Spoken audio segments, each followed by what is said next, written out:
Listen carefully. I intend to divorce you and marry her.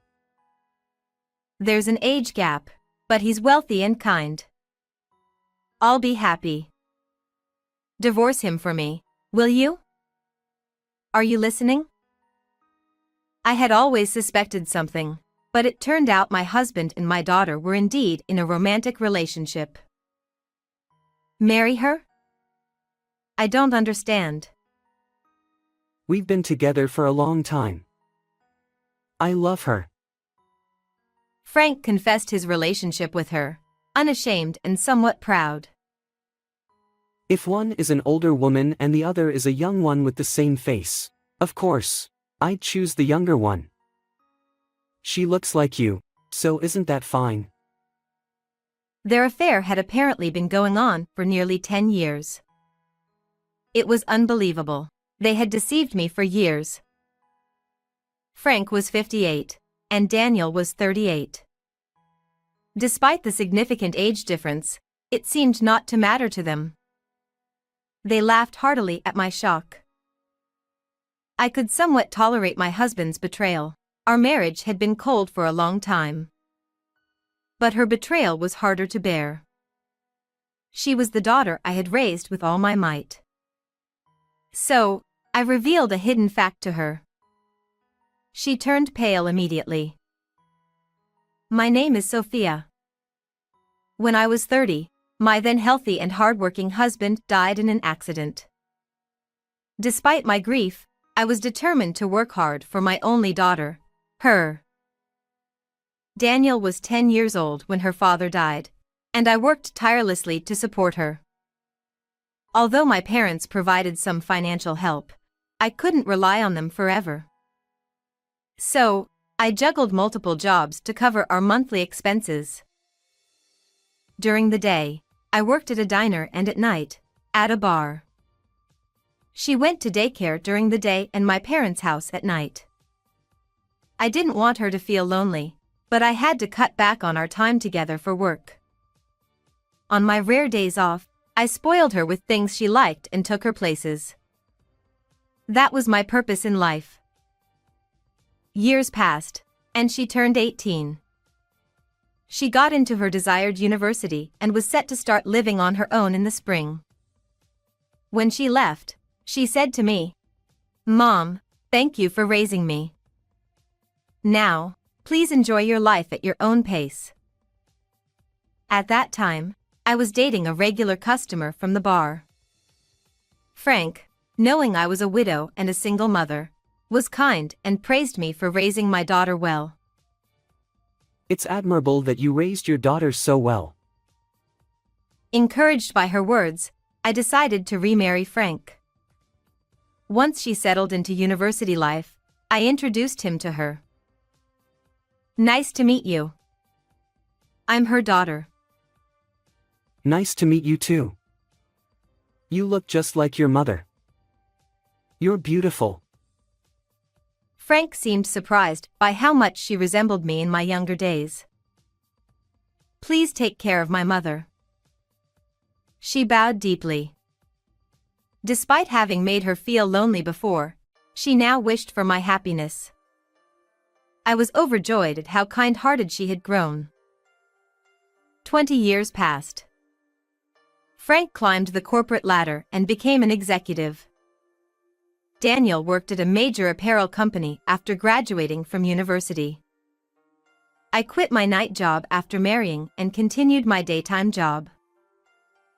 On the surface, my life seemed smooth, but my relationship with Frank had grown cold.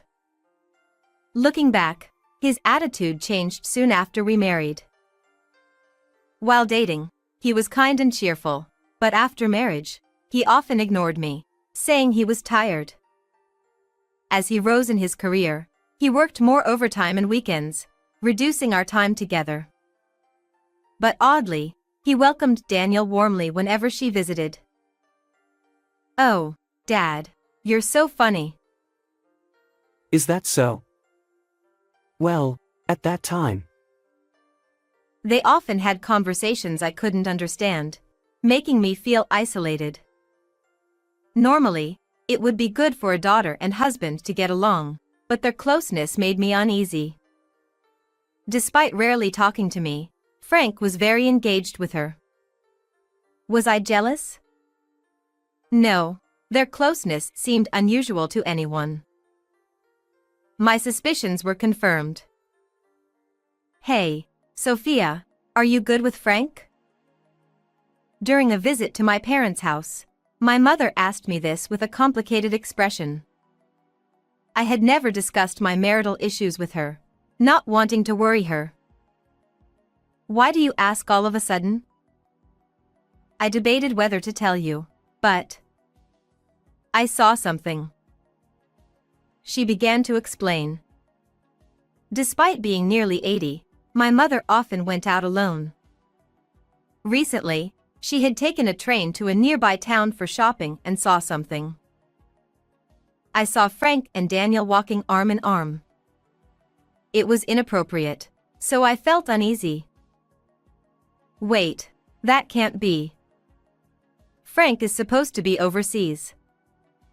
He shouldn't be in America. Frank had left for an overseas business trip the previous day. I thought my mother had mistaken someone else for them. But she insisted it was them and showed me a photo on her phone. There they were, arm in arm, looking more like lovers than family. Why? It's definitely them. What's going on? Frank, supposedly on a business trip, was with Daniel. Though legally father and daughter, they weren't related by blood. The photo showed them as lovers. I shuddered at the thought and immediately called Frank. What's up?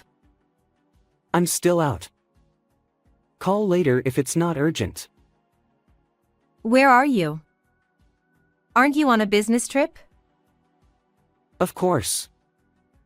I just arrived at the airport. His tone didn't match his words, as I heard American English in the background. I heard English. Are you really abroad? It's my colleague. We're all here for the trip. Busy now, gotta go. He hung up abruptly, clearly flustered.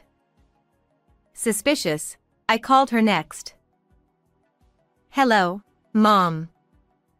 What's up? She sounded calm.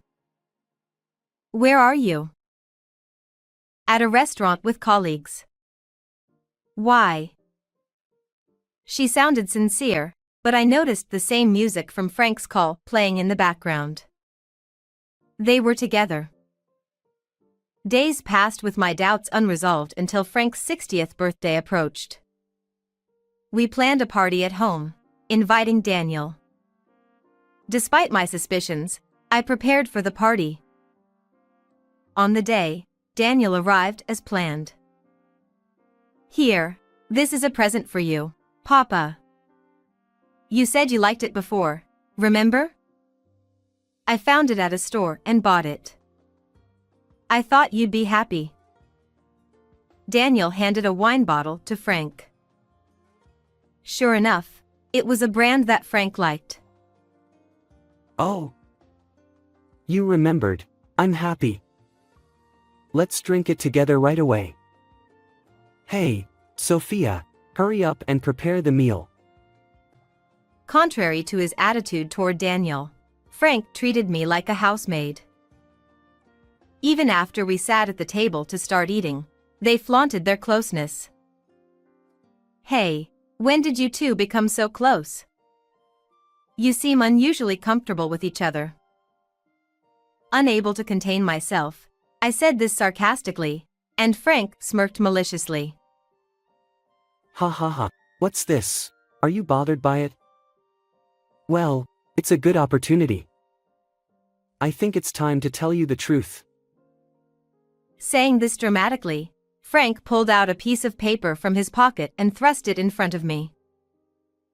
It was a sheet of paper with printed text on a white background. It was a divorce application form with Frank's name already filled in. I'm tired of living with you. Let's get a divorce. What? Even if you suddenly say that.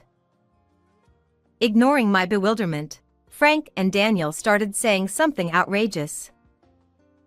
Listen carefully. I plan to divorce you and marry Daniel. Marry Daniel? Why? Why such a sudden thing? I don't understand. It's not sudden. We've been together for a long time. I love Daniel. As expected, Frank and Daniel were romantically involved. Frank confessed their relationship without any guilt, and even seemed somewhat proud. If you have to choose between the same face, one older and one younger, you'd obviously choose the younger one. Frank admitted that he had liked Daniel instead of me from the first time they met. Their relationship apparently had been going on for nearly 20 years, right after our marriage. I couldn't believe it, but it meant that they had been deceiving me for years. Frank was 60, and Daniel was 38. Despite the significant age difference, it didn't seem to matter to them. Unlike you, a nagging old woman, Daniel is kind and, most importantly, young. She looks like you, so it's like saying I love you. It's actually better, isn't it? There's an age difference, but he is rich and kind. I'll be happy, so divorce him for your daughter's sake. Are you listening? Daniel mocked me as I remained silent, stunned by the absurdity of it all. Are you too shocked to speak? Well, you'll just have to spend your miserable old age alone. It's inevitable. Anyone would choose the younger person if the faces are the same. Seeing me in shock, they both laughed heartily. I could deal with my husband. Our marriage had long been cold, and I was prepared for such a day. But the betrayal of my daughter, whom I had raised as a single mother while juggling jobs, was the most painful. What you're doing is insane. Daniel, are you really betraying me to marry him? Are you really sure about this? I asked my daughter as if to confirm. What? Are you being sarcastic? Sorry for taking Mom's husband. Seeing Daniel's unrepentant attitude, I realized it wasn't a temporary lapse of judgment. Fine, that's enough. Understanding that nothing I said would change anything, I quietly accepted the divorce papers, signed and stamped them, and handed them back to Frank. Now that this is done, get out. This is mine and Daniel's place. You're no longer needed here, old woman. Holding back tears of frustration, I packed my things and left the familiar apartment. Why did I have to go through this? I was hurt, but there was nothing I could do about them. The betrayal of my daughter, whom I had raised with all my might, was the hardest blow. 3 months passed, and after being kicked out of the apartment, I returned to my parents' home. One day, Frank and Daniel suddenly appeared, looking furious. Hey, Sophia, what's the meaning of this, you thief? As soon as Frank saw me, he started shouting. I had a good idea why Frank was so angry, but I feigned ignorance. What are you talking about? We've been strangers for a long time. It's rude to show up out of nowhere. You stole my money, didn't you? There's no one else it could be. Where did you take my savings? Frank ignored my words and continued accusing me of theft. Coming here and calling me a thief is rude. The rent and utility payments have stopped, and collection notices are arriving. Where did you take my money? Actually, I had been paying the rent and utilities for the apartment with the money I earned from working. Frank had always been a spendthrift, using up his salary without any thought. Ideally, He should have lived within his means, but his spending exceeded that, so my income was needed to cover living expenses. I had warned him about it before, but Frank never listened seriously. From the time we got married, he had been involved with Daniel. To him, my words were just annoying noise. Since I managed all the finances, Frank had no idea how much money he had. When we divorced, he paid me a large amount of alimony, thinking his income was sufficient, but it left him with no savings. Even after the divorce, he continued his spending habits, and eventually, his savings ran dry. What are you misunderstanding? I didn't steal any money. The reason there's no money left is because you spent it all without checking your savings. That can't be. I'm a company executive. You must have stolen my salary. Give it back, you thief. Frank refused to accept my explanation and kept shouting that I had stolen the money. Mom, you're jealous of our relationship and stole the money out of spite, right? It's not too late, so just give it back quietly. Daniel also accused me of theft. Their voices were so loud that the neighbors could hear. But that was their mistake. Our family had been living here for decades, and we had good relations with our neighbors. Feeling something was wrong, one of the neighbors called the police. We could hear the siren of a police car in the distance. What? The police? Why? Frank finally realized the seriousness of his actions and started to panic. The police car stopped in front of the house, and the officers rang the doorbell to ask about the situation. No, I just came to ask where the missing money is. We received a report of loud, threatening voices. It wasn't just a conversation. What you were doing was intimidation. We'll hear the details at the station. My mother let the police into the house, and despite Frank's attempts to explain, the officers insisted on taking him to the station for questioning. And, unfaithfully, Daniel tried to escape through the backyard but was caught by the police. I just came to see my mother. Why do I have to be arrested? Mom, help me. I'm your daughter.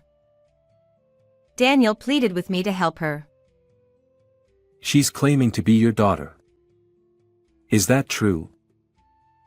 The officer looked puzzled, but I shook my head and denied it. No, she's not my daughter.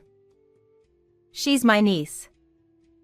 And right now, she's just an intruder causing trouble. Please take them away. Daniel looked stunned by my words. What? Wait, Mom? What do you mean I'm your niece, not your daughter? Mom? I had intended to keep the truth a secret forever, but Daniel's selfish actions left me no choice.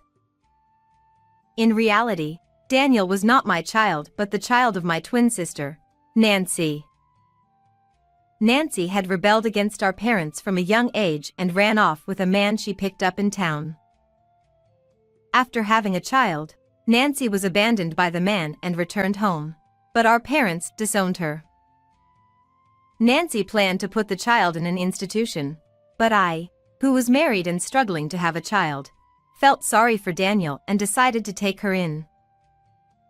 Daniel and I were aunt and niece, which explained the resemblance. I decided to raise Daniel in place of Nancy, against our parents' wishes. Why didn't you tell me sooner? Help me. Mom. As Daniel was pushed into the police car, she kept shouting for me, but I ignored her cries and watched them being taken away. After a stern warning from the police, Frank and Daniel were released. Daniel seemed shocked to learn that I wasn't her real mother. I revealed all the hidden truths to Daniel after she was released. I told her that her real mother abandoned her and disappeared, and that even I don't know who her father is. Daniel hung her head in dejection. No way, you're lying. I can't believe I have another mother. No, it's true. I've always tried to raise you as if you were my own daughter. But maybe I spoiled you too much. Beside Daniel, Frank also looked apologetic, staring at the floor. It seemed the police had pointed out that the depletion of their savings was not because I had embezzled anything, but because Frank had spent recklessly without checking the balance. I'm sorry for everything. But can you lend us a little money?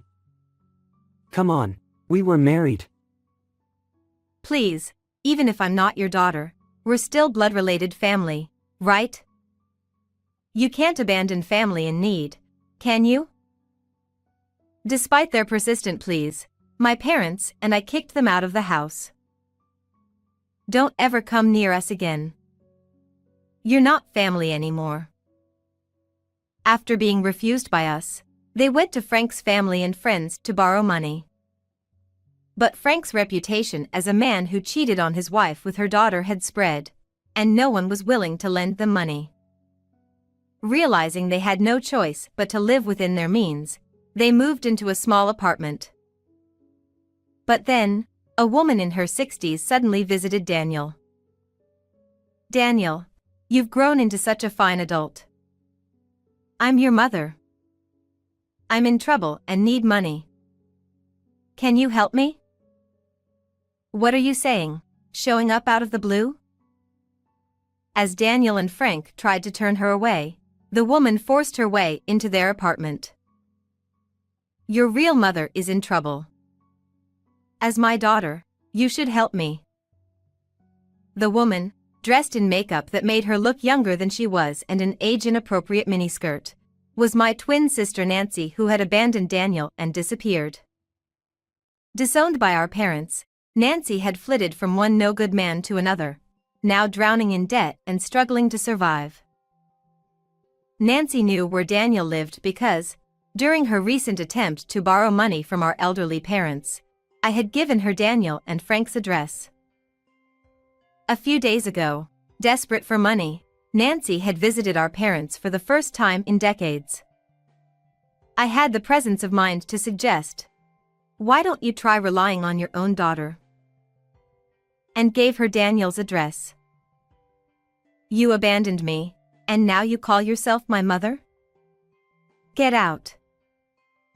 What? No way. I'm your real mother. You have to take care of me. The two started a loud argument. Despite Daniel's resistance, Nancy forced her way into their apartment. Frank ended up using most of his retirement money to pay off Nancy's debts, and now had to support her as well. After retiring, Frank had to take on part-time jobs at construction sites and security companies to make ends meet, working hard to earn a living. Daniel reluctantly started working nights, but Nancy took all the money she made. Their earnings were consumed by Nancy, leaving Frank frustrated with a life where his hard-earned money was squandered by Daniel and her mother constantly fighting. Eventually, Frank disappeared without a trace. Left alone, Daniel now had to live with her real mother, Nancy. Although I couldn't help but feel some pity, I realized that this outcome might have been for the best. As for me, I recently met a man through a hobby.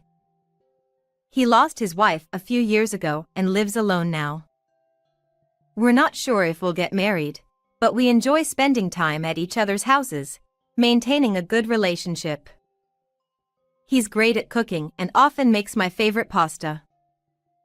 I haven't felt this content in a long time. Being with him, time flows gently, and I find myself smiling naturally. Perhaps this simple, ordinary life is the happiest, and I'm moving forward one step at a time. Please subscribe to the channel. See you in the next video.